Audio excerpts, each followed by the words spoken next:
Hello everyone. आज की video में हम कवर करेंगे इंडस वैली और थ्योरीज ऑफ डिक्लाइन। तो इंडस वैली सिविलाइजेशन के डिक्लाइन को लेके नंबर ऑफ डिफरेंट स्कॉलर्स ने नंबर ऑफ डिफरेंट थ्योरीज दी हैं। वन बाय वन हम उनमें से मोस्ट इंपॉर्टेंट थ्योरीज जो हमारे एग्जाम पॉइंट ऑफ व्यू से हमारे लिए इंपॉर्टेंट है उनको कवर करेंगे इस वीडियो लेक्चर में।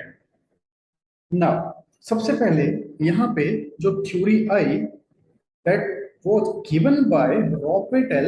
Rakes और इनकी थ्योरी थी अर्थक्वेक एंड फ्लडिंग। अब इस थ्योरी के अंदर रॉबर्ट एल रेक साहब नंबर ऑफ एविडेंसेस प्रोवाइड करते हैं। इस थ्योरी के अंदर रॉबर्ट एल रेक साहब बोलते हैं कि cities like Mohenjodaro were flooded for 7 time, क्योंकि वो आर्कियोलॉजी के अंदर हमें एविडेंसेस मिलते हैं। नाउ इसके साथ साथ इस थ्योरी के अंदर रॉबर्ट एल रेक साहब बोलते हैं कि बार बार फ्लडिंग के जो लेवल था ग्राउंड का वो इंक्रीज होना शुरू हुआ। अर्थक्वेक से भी ये हुआ, इसकी वजह से पॉन्डिंग होना शुरू हुई रिवर की। रिवर इंदस में इसका ज्यादातर नाम लिया गया ना, जिसकी वजह से इंदस वैली सिविलाइजेशन की सिटीज लाइक मोहनजोदारो के अंदर वाटर फिलअप होना शुरू हुआ और ये रहने लायक जगह नहीं बची। अगली थ्योरी एच टी लैम्ब्रिक साहब की। एच टी लैम्ब्रिक साहब बाय प्रोफेशन एक हाइड्रियोलॉजिस्ट थे। यहाँ पे अपनी थ्योरी देने से पहले रॉबर्ट एल रेक साहब की थ्योरी को इन्होंने क्रिटिसाइज किया। इन्होंने बोला कि रॉबर्ट एल रेक साहब ने अपनी थ्योरी के अंदर क्लियरली ये बात नहीं बताई कि इंदस जैसा रिवर किस तरह से वाटर बैंकिंग के थ्रू वाटर पॉन्डिंग करेगा, क्योंकि इस रिवर का फ्लो इतना फास्ट है कि उसे बैंक करना इतना पॉसिबल नहीं है। नाउ इसके आगे एच टी लैम्ब्रिक साहब अपनी थ्योरी के अंदर बोलते हैं कि एविडेंसेस हमें मिलते हैं कि रिवर इंदस ने अपना over the period of time course change किया, जिसकी वजह से जितनी भी सिटीज रिवर इंदस के बैंक्स पे एस्टेब्लिश हुई थी अब वहां पे रहना पॉसिबल लोगों के लिए नहीं रहा। नाउ यहाँ पे हमने दो थ्योरीज की बात की, एच टी लैम्ब्रिक साहब की और रॉबर्ट एल रेक साहब की। अब इन दोनों थ्योरीज के अंदर कुछ ना कुछ शॉर्ट कमिंग्स हमें देखने को मिलती हैं। जैसे ये एरिया स्पेसिफिक थ्योरीज हैं, मींस ये पर्टिकुलर एक एरिया के बारे में बात करती हैं।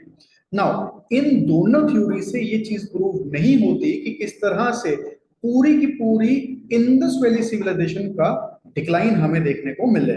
नाउ आगे बढ़ते हैं, अगली थ्योरी की तरफ चलते हैं और अगली थ्योरी है हमारी मोर्टाइम विलर साहब की। साहब हिस्टोरियन थे और इन्होंने एक थ्योरी दी, दी बारबेरियन और आर्यन इन्वेजन। कहने का मतलब कि आर्यंस के आने की वजह से ही परसिक्यूशन स्टार्ट हुई इंडस वैली सिविलाइजेशन के लोगों की। उन्होंने इन्हें मारा, इन्हें यहाँ से खत्म कर दिया, जिसकी वजह से पूरी सिविलाइजेशन का डिक्लाइन हमें देखने को मिलता है। नाउ अपनी थ्योरी के अंदर मोर्टाइम विलर साहब कुछ एग्जाम्पल देते हैं वैदिक टेक्स्ट से, जिसमें जिसमें बात करते हैं एक वैदिक गॉड पुरंदर की। पुरंदर साहब के बारे में बोलते हैं, पुरंदर जिन्हें इंद्र के नाम से भी जाना जाता है और पुरंदर का लिटरल मीनिंग होता है डिस्ट्रॉयर ऑफ फोर्ट्स। यहाँ पे मोर्टाइम विलर साहब बोल रहे हैं कि ये जो फोर्ट्स थे ये बेसिकली वही फोर्ट्स थे जो इंडस वैली सिविलाइजेशन के सिटाडल के एरिया में देखने को मिलते हैं। नाउ इस थ्योरी की भी अपनी शॉर्ट कमिंग है। शॉर्ट कमिंग क्या है? शॉर्ट कमिंग है the time of the coming of the Aryans. कहने का मतलब 1500 बीसी में first wave of Aryan India में हमें देखने को मिलती है, बट इंडस वैली सिविलाइजेशन का 1750 बीसी के बाद हमें डिक्लाइन देखने को मिला। इवन इसी साल से हमें इसका डिक्लाइन देखने को मिलता है।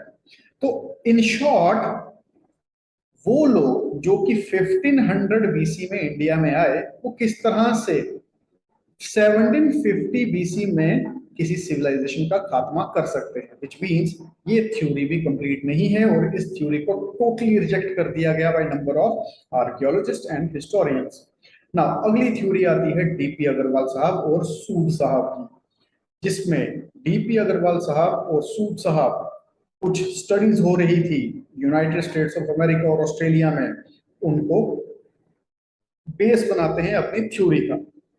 इन स्टडीज से पता चला कि किसी टाइम पीरियड में हिमालय से एक रिवर आया करता था आपके हरियाणा राजस्थान के रीजन में, जिस रिवर का नाम था घग्गर, और कई हिस्टोरियन इसी रिवर को रिवर सरस्वती भी बोलते हैं, जो आज की डेट में ड्राई अप हो चुका है।